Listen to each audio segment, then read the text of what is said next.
In 1850, City Fathers established Atlanta's first cemetery on farmland, away from the bustling center of town. Its 88 acres are still Atlanta's third largest green space. It's got a lot of what you might expect, and a little something you might not.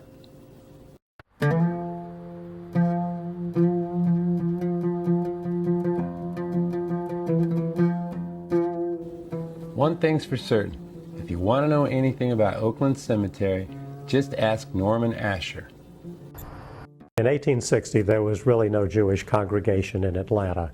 What we did have at that time was a newly formed group called the Hebrew Benevolent Burial Association, an organization of men who knew that it was important to bury Jews in a traditional manner as set up in the Bible. And at that time, they bought a plot of land at Oakland that was part of the original 6 acres that the city had opened 10 years prior to that. And in this particular piece of land, they buried the dead, who turns out were mostly infants. The Temple was the first Jewish congregation in Atlanta. It formed in 1867. They formed and bought a large plot of land here around 1878. They had to expand that in 1893. They bought another huge plot of land. By that time, the congregation had really converted from traditional Judaism to Reform Judaism, which is more of a religious denomination that assimilates with the people. And therefore, you will see that in the temple sections that were formed in 1870s and again in the 1890s, these are plots that conformed more to the Victorian style as opposed to a Jewish traditional style of burial. The plots have beautiful monuments, beautiful architecture. They have large areas for family to be surrounded by family. They have mausoleums. This is really against traditional Jewish law. Traditional Jewish law maintains that you should be buried 6 feet underground, primarily in a wooden casket with no nails. It's a concept of ashes to ashes and dust to dust. It's funny. You don't think about Jews when you're watching Gone with the Wind. They're just not there. But they've always been here, and these stones testify to the fact. This is the second oldest Jewish burial ground in Georgia. The first one is in Savannah.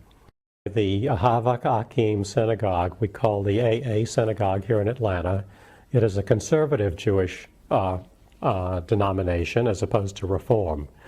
They are primarily Eastern Europeans who came to Atlanta in the 1880s and 1890s. The temple sold off a section of their land here at Oakland to the AA Synagogue, which was at that time Orthodox, the most traditional denomination of Judaism. Their tradition, which came from Europe, was to bury in rows. You buried fairly close together. Several years later, the temple sold another small parcel to Kaddish Lodge, a secular order of Russian Jews that provided free burial sites to its members. Appropriately, Kaddish is a prayer for the recently deceased. Notable occupants of the Jewish sections include Morris and Emanuel Rich, founders of Rich's Department Store, Dr. Joseph Jacobs, retail pioneer and owner of the drugstore where Coca-Cola was first served, and Jacob Elsas, owner of the Fulton Bag and Cotton Mill.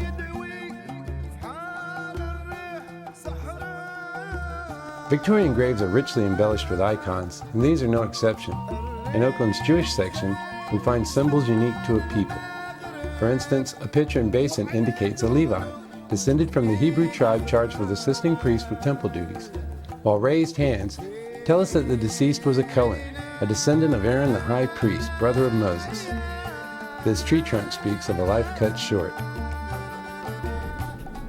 Together they invoke the memory of a people inextricably bound to the city they called home. 1,587 of the Hebrew faith rest in the shady stillness of Atlanta's oldest cemetery. May their souls be bound up in the bond of eternal life.